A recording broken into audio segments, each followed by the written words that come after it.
Hi అండి, అందరికీ నమస్తే. శ్రీచక్రం, కలశం, అఖండ దీపం ఇవి ఇంట్లో పెట్టుకునే విషయంలో సందేహాలకు సమాధానాలు. ఎలాంటి శ్రీచక్రాన్ని పెట్టుకోవాలి? అఖండ దీపం ఇంట్లో పెట్టుకోవచ్చా? కలశాన్ని శాశ్వతంగా ఇంట్లో ఉంచవచ్చా?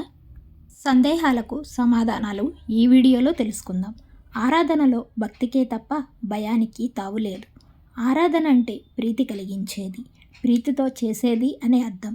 భయాందోళనలను కలిగించే ఏ పూజ అయినా చేయకూడదు.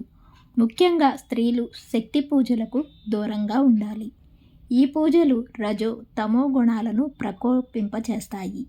ఉచితంగా ఇస్తున్న శ్రీచక్రం వంటి యంత్రాలను పూజలో పెట్టుకొని పూజించకూడదు. మంత్రసిద్ధి పొందిన గురువుల వద్ద లేదా కంచి కామకోటి పీఠం వంటి ప్రసిద్ధ ధార్మిక కేంద్రాల నుండి ఈ యంత్రాలను తీసుకొని నియమనిష్టలతో పూజించాలి. నెలసరి ఆటంకాలు, గృహ బాధ్యతలు ఎక్కువగా ఉండే మహిళలు ఈ యంత్ర పూజలు పెట్టుకోకూడదు. ఏ వ్రతాలు చేసినా, నోములు చేసినా వీటిలో అనుభవం ఉన్న పెద్ద ముత్తైదువుల శిక్షణలో చేయాలి.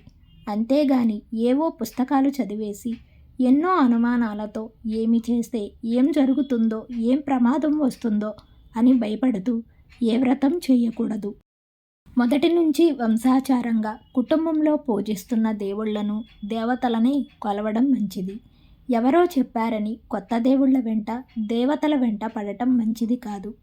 ఇక కలశం విషయానికి వస్తే కలశ స్థాపన వంటివి నవరాత్రుల వంటి కొన్ని పండుగలకి పరిమితం కావాలి తప్ప శాశ్వతంగా ఇంట్లో ఉంచుకోకూడదు.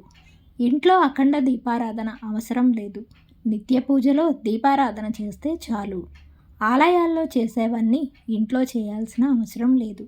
ఇక ఒకే దైవాన్ని నమ్ముకొని ఆరాధిస్తూ మానవ సేవ, దాన ధర్మాలు, సత్సంగం చేస్తూ జీవితాన్ని ధన్యం చేసుకోవాలి. ఈ వీడియో కనుక మీకు నచ్చినట్లయితే తప్పకుండా లైక్ చేసి సబ్స్క్రైబ్ చేయండి. Thanks for watching.